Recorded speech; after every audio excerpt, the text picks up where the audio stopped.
کے پہلی بیٹی کو ایک گرم آگ کے پانی کے اندر، گرم پانی کے اندر پھینک دیا اس کی بیٹی کو، اور سامنے اپنے لونڈی کو کھڑا کر دیا۔ فرعون کہنے لگا، کہہ دے اب بھی فرعون میرا رب ہے، ورنہ تیرے 4 اور بچے باقی ہیں، ایک ایک کر کے میں سب کو اسی آگ، اسی گرم پانی کے کڑاہے کے اندر پھینک دوں گا۔ ایک کو پھینکا، کوئی اثر نہ پڑا، کہنے لگی میرا رب اللہ ہے۔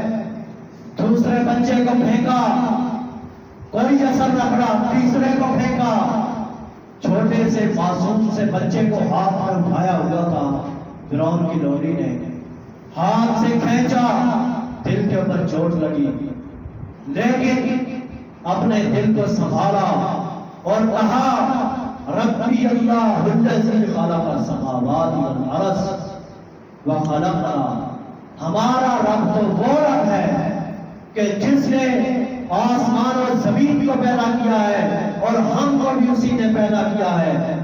اس بچے کو بھی آگ کے اندر، کڑاہے کے اندر، پانی کے گرم پانی کے کڑاہے کے اندر پھینک دیا، جھلس کر رہ گئے۔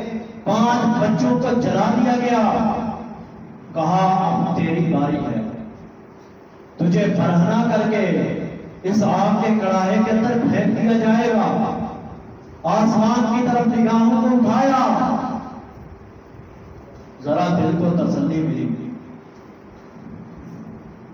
ذرا دل کو تسلی ملی، کہنے لگی پھر ربی اللہ الذی خلق السماوات والارض، میرا رب تو وہ ہے جس نے آسمان اور زمین کو بنایا ہے اور ہم کو بنایا ہے۔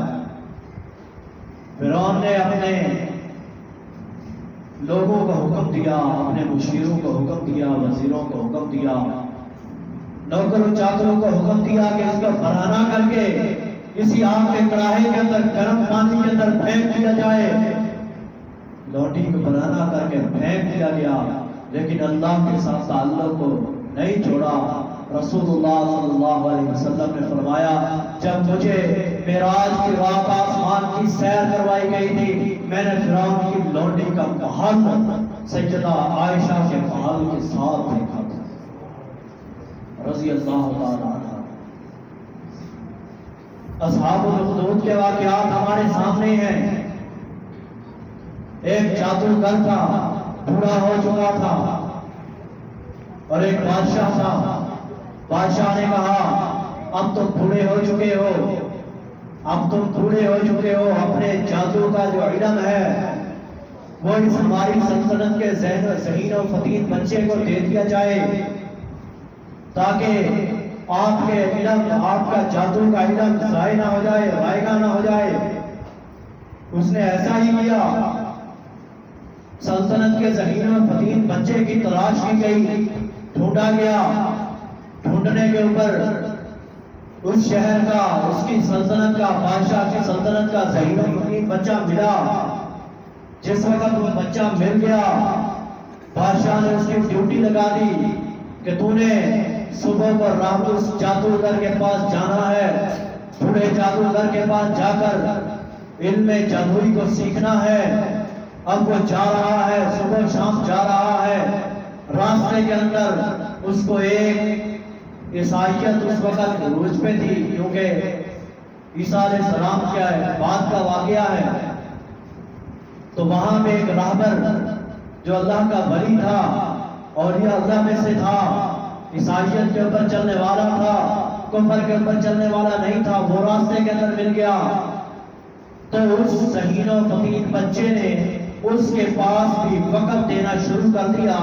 پاس اس جادوگر کے پاس لیٹ جانا، اس جادوگر نے پوچھنا کہ لیٹ کیوں آیا ہے۔ بچہ کہہ دیتا تھا کہ گھر سے آج لیٹ آیا ہوں۔ جب گھر آتا تھا تو گھر والوں کو یہ کہہ دیتا تھا کہ آج مجھے جادوگر کے پاس سے لیٹ ہو چکی ہے۔ اسی طرح اس نے جادوگر کے پاس بھی جاتا رہا اور راہبر کے پاس بھی جاتا رہا۔ جس وقت اس نے جادوگر کے علم کو سیکھ لیا، جادوگر کے علم کو مکمل کر لیا،